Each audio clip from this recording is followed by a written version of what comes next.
In this tutorial, I'm going to show you how to fix a Roblox error code 262. So this is a very quick tutorial. Step 1, you just have to go to your web browser and then go to the three dots and go to settings. This time you have to tap privacy and security. And then you have to scroll down and click this third-party cookies. And then here, you just have to tap this see all data and permission. And then search Roblox here. And then once you found Roblox, all you have to do is to click this delete icon here. Okay. So once you tap or delete all of this, then you can exit your web browser here.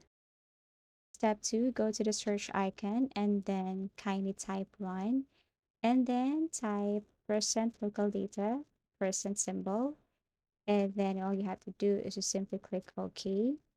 And then here, what you're going to do is to simply look for temp folder, tap this one, and then here look for Roblox folder, right click and click delete. That's it. Okay, now let's proceed to step 3. Step 3, all you have to do is to go to the search bar again or search icon and then type Roblox. Now what you're going to do here is to click open file location, tap Roblox player again, right click, go to more options, click properties, and then go to compatibility and make sure that you check this run this program as an administrator. Okay, so that's step 3. Step 4, if any of these methods didn't work, you have to restart your computer and try to open your Roblox again if see if everything works well. Go to control panel and then click on install a program.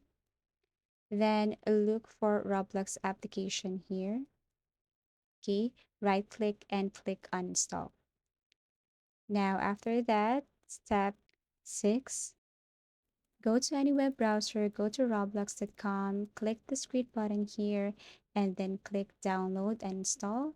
And you have to open that to your download folder, right click and run as administrator, and see if it fixed the problem. Error code 262. Thank you for watching and see you in our next videos.